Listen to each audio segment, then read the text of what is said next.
वाला क्वेश्चन जो है इम्पोर्टेंट है। ये जो है बहुत ही ज़्यादा इम्पोर्टेंट क्वेश्चन है। अम्ल का जलीय विलयन क्यों विद्युत का चालन नहीं करता। ये क्वेश्चन बहुत ही अच्छा है। देखिए क्या है इसका आंसर। जल में घुलने पर अम्ल वियोजित होकर आयनों का निर्माण करता है। उदाहरण के लिए HCl प्लस H2O।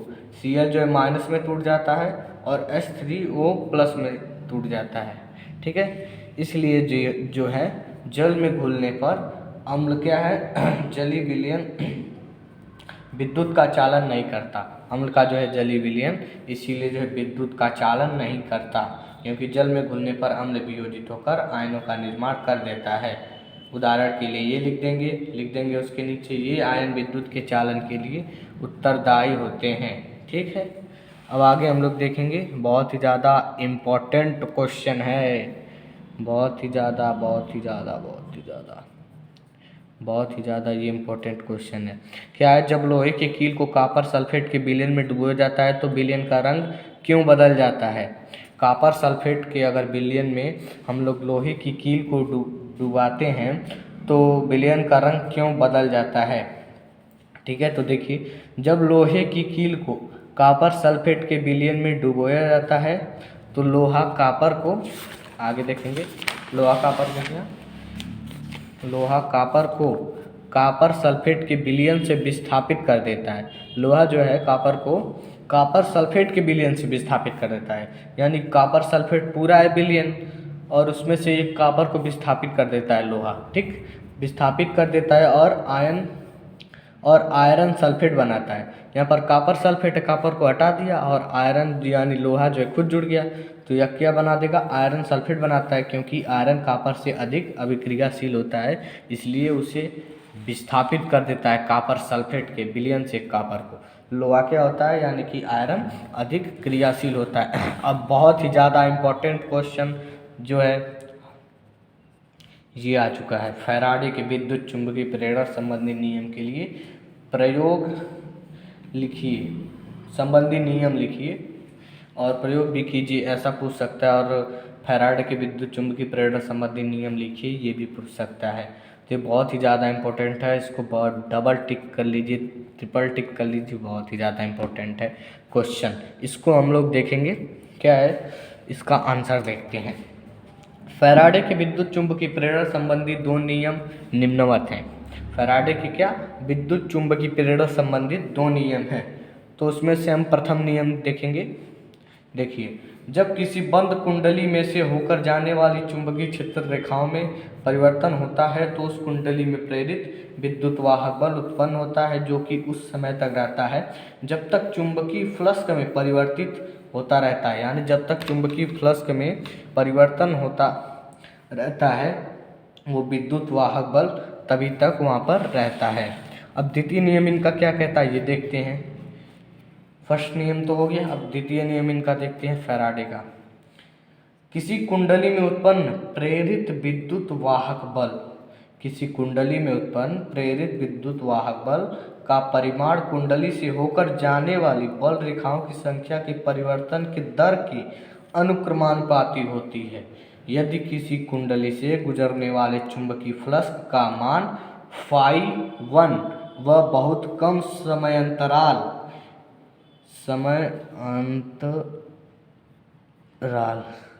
समयांतराल डेल्टा प्लस के बाद उसमें से गुजरने वाले चुंबकीय फ्लक्स का मान φ2 हो, तो φ2 हो तब यहाँ पर देखिए क्या होगा, तो कुंडली में फ्लक्स के परिवर्तन की दर बराबर φ2 माइनस φ1 बराबर डेल्टा टी।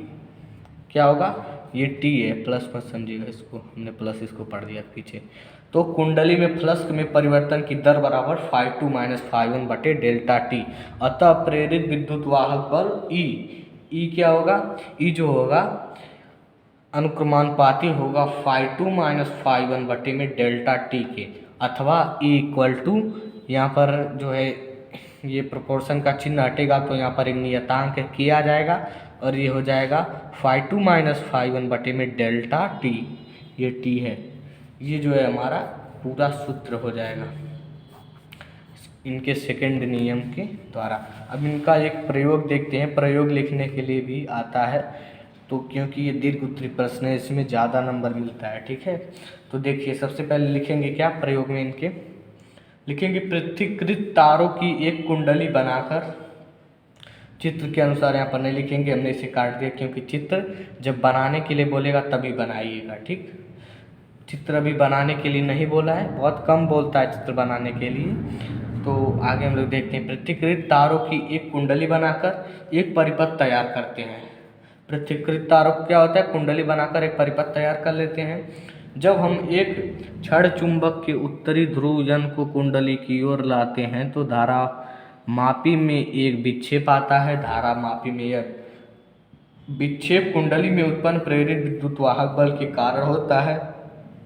जब हम चुंबक को कुंडली से दूर ले जाते हैं तो धारा मापी में पुनः विक्षेप आता है, लेकिन यह विक्षेप पहले के विपरीत दिशा में होता है।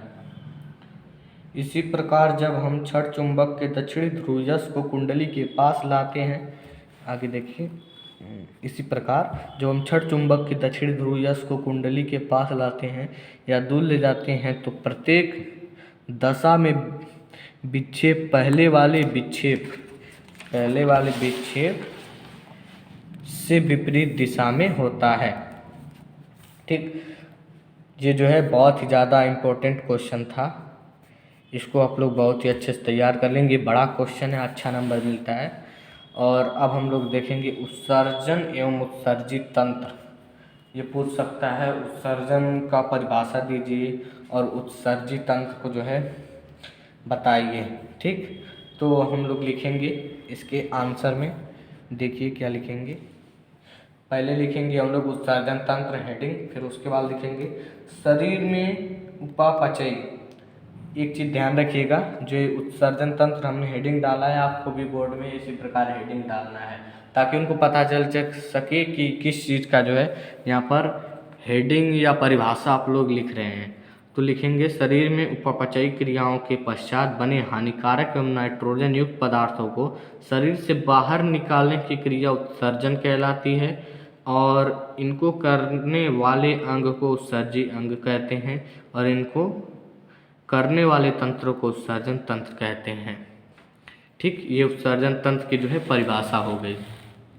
और उत्सर्जन तंत्र यहाँ पर एक बार और देखेंगे, ये उत्सर्जन का परिभाषा था, उत्सर्जन तंत्र का नहीं, यहाँ पर काट लीजिएगा, उत्सर्जन यहाँ पर लिख दीजिएगा। और उत्सर्जन तंत्र की परिभाषा देखते हैं। उत्सर्जन तंत्र में वृक्क, प्लीहा, त्वचा, आहार नाल आदि हैं, लेकिन वृक्क मुख्य रूप से उत्सर्जी अंग है, ठीक है। आगे हम लोग देखेंगे वृक्क, इसकी जो है परिभाषा लिख देंगे।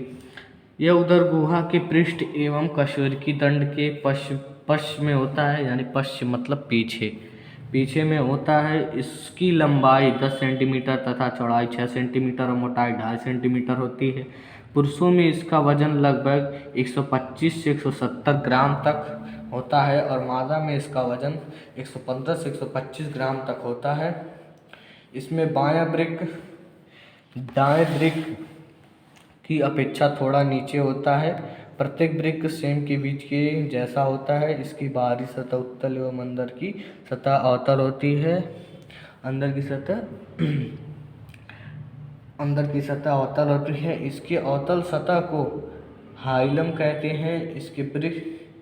इससे वृक्क धमनी वृक्क में प्रवेश करती है और वृक्क शिरा तथा मूत्रवाहिनी बाहर निकलती हैं। मूत्रवाहिनी लगभग 30 से 35 सेंटीमीटर लंबी होती है। यह थैलीनुमा मूत्राशय में खुलती है। मूत्राशय उदर गुहा के पश्चिमाभ में श्रेणी मेखला के मध्य स्थित होता है और मूत्र मार्ग द्वारा शरीर से बाहर खुलता है। इसका कार्य क्या है वृक्क का? फर्स्ट लिखेंगे वृक्क शरीर से उत्सर्जी पदार्थों का निष्कासन करते हैं। सेकंड लिखेंगे वृक्क शरीर के अंतः अम्लता क्षारीयता को नियंत्रण करते हैं। और थर्ड लिखेंगे वृक्क शरीर को अंतः वातावरण में जल संतुलन, लवण संतुलन तथा रक्तदाब का नियंत्रण करते हैं। और फोर्थ लिखेंगे वृक्क विषाक्त पदार्थों, अनावश्यक औषधियों आदि बाह्य पदार्थों को शरीर से निष्कासित करता है। अब आगे देखिए, आगे का क्वेश्चन है एल्केन, एल्कीन तथा एल्काइन से आप क्या समझते हैं? ठीक, एल्केन, एल्कीन, एल्काइन से आप क्या समझते हैं? ये केमिस्ट्री का क्वेश्चन है, बहुत ही अच्छा क्वेश्चन है। तो लिखेंगे फर्स्ट, ठीक, फर्स्ट का जो है आंसर है ये। यहाँ पर पहले हेडिंग डाल देंगे एल्केन, लिखेंगे एल्केन जनक पदार्थ है, अन्य सभी कार्बनिक यौगिक एल्केन के ही व्युत्पन्न होते हैं। कार्बन कार्बन के बीच एकल बंध रखने वाले यौगिक एल्केन होते हैं। इसका सूत्र होता है CnH2n+2, CH3 CH2 CH2 CH2 CH3 pentane. ये है उदाहरण एल्केन का। और एल्कीन देखेंगे, इसका परिभाषा होगा carbon double bond carbon C double bond C के बीच द्विबंध रखने वाले यौगिक एल्कीन कहलाते हैं। इसका सूत्र होता है CnH2n, ठीक, CnH2n इसका सूत्र होता है H2C double bond CH2, H2C यानी ये भी CH2 ही है, CH2 डबल बॉन्ड CH2 लिख देंगे। ये क्या हो जाएगा? एथिलीन। ये हो जाएगा propylene, CH3 CH single bond CH3, ये हो जाएगा प्रोपिलीन। अब हम लोग देखेंगे एल्काइन, कार्बन कार्बन के बीच त्रिबंध C ट्रिपल बॉन्ड C बनाने वाले यौगिक एल्काइन कहलाते हैं। CnH2n-2 इसका सूत्र होता है। N का मतलब है यहाँ पर कार्बन की संख्या, मेथ एथ प्रोप ब्यूट, N का मतलब है, ठीक। अगर एल्केन, एल्कीन, एल्काइन आपको नहीं समझ में आता है तो इसके लिए वीडियो बन जाएगी, आप लोग उसे देख लीजिएगा। ये जो है पूरा आंसर हो गया। ये बहुत इंपॉर्टेंट क्वेश्चन है, पूछा जाता है एल्केन, एल्कीन, एल्काइन से आप क्या समझते हैं, या इसकी परिभाषा दीजिए, उदाहरण दीजिए, ये सब पूछ सकता है ऐसे करके क्वेश्चन, ठीक है। अब आगे हम लोग देखेंगे कार्बन की चतुष्फलकीय प्रकृति।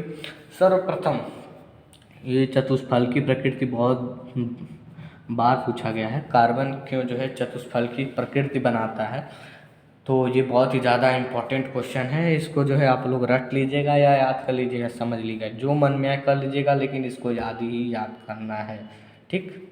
सर्वप्रथम हेनरी नामक वैज्ञानिक ने यह बताया कि मीथेन में उपस्थित हाइड्रोजन को किसी संयोजक मूलक से विस्थापित करने पर प्रत्येक दशा में एक ही यौगिक बनता है, अतः कार्बन की चारों संयोजकता समान होती है। इसके बाद वांट हाफ, ठीक, वांट हाफ ने बताया कि कार्बन एक समचतुष्फलकी के केंद्र में स्थित होता है और हाइड्रोजन इसके चारों सिरे पर होते हैं और किन्हीं दो संयोजकताओं के बीच 109 डिग्री 28 मिनट, इसको जो कॉमा है इसको 28 इसको मिनट पढ़ते हैं, ठीक है, 109 डिग्री 28 मिनट का कोण बनता है। अतः कार्बन की सभी संयोजकता एक तत्व में नहीं होती हैं। इसे कार्बन की समचतुष्फलकीय प्रकृति कहते हैं। ये आप क्वेश्चन में लिख देंगे ये आंसर। ये बहुत ही ज़्यादा इंपॉर्टेंट क्वेश्चन है। कार्बन से जो रिलेटेड क्वेश्चन है वो सभी इंपॉर्टेंट है, सबको आपको रटना या याद करना पड़ेगा, ठीक है। केमिस्ट्री में ज़्यादातर यही क्वेश्चन आते हैं।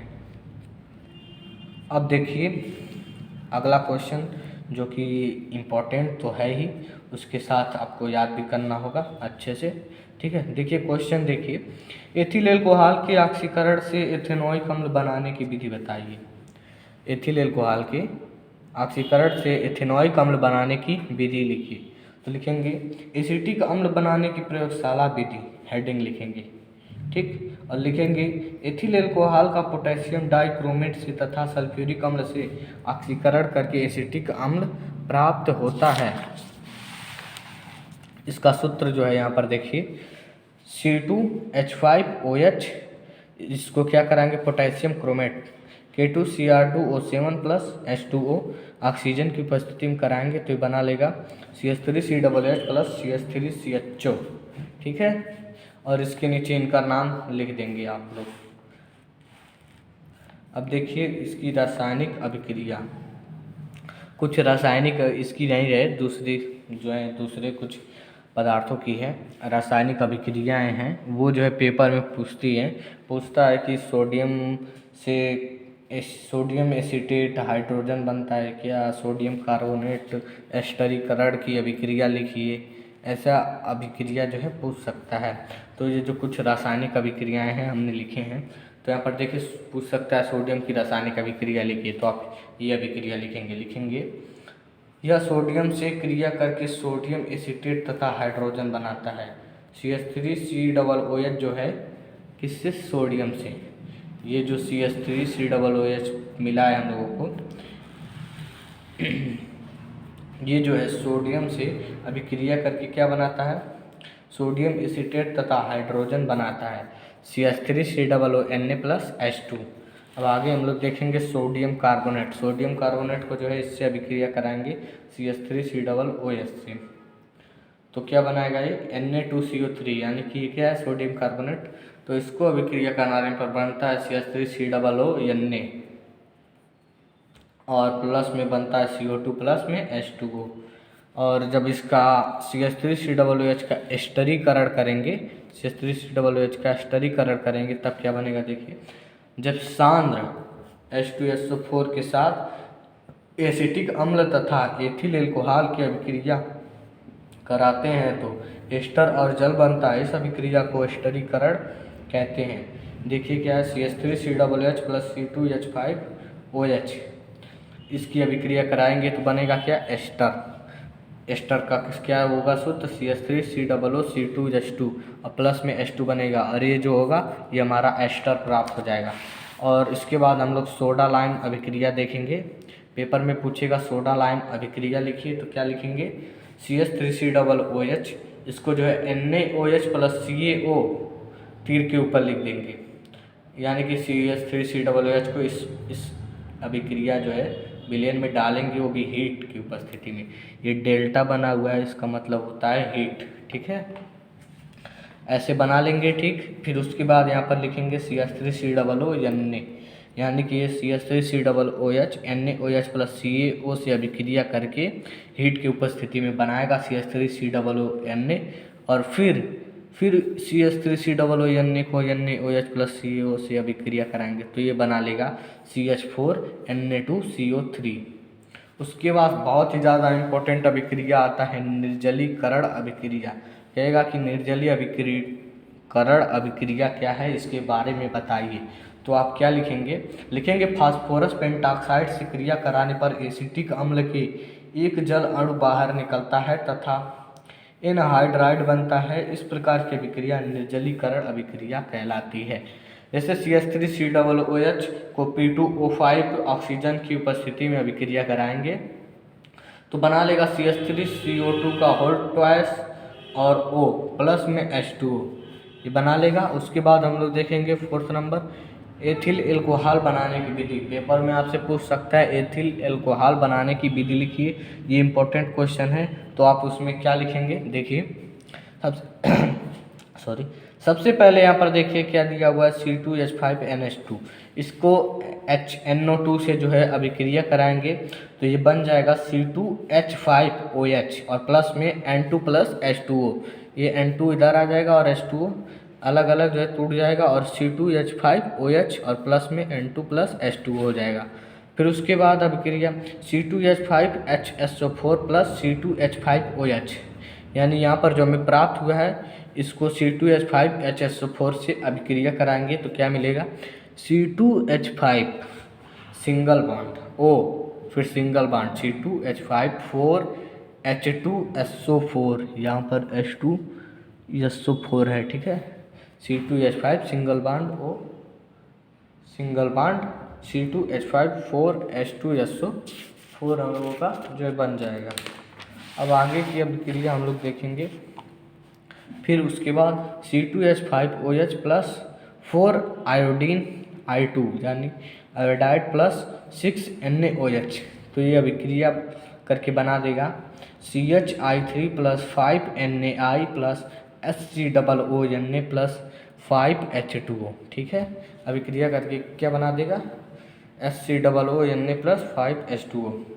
इसके बाद देखेंगे C2H5 plus I2 plus NaOH, फिर ये अभिक्रिया करा बना देगा CHI3, यहाँ पर ये 3 है CHI3 प्लस NaI और प्लस में HCOONA प्लस में H2O, ये बना देगा, ठीक है। इसके बाद हम लोग और इम्पोर्टेंट क्वेश्चन देखेंगे, नहीं अब हम अगले वीडियो में जो है इसके बाद वाले इम्पोर्टेंट क्वेश्चन देखेंगे।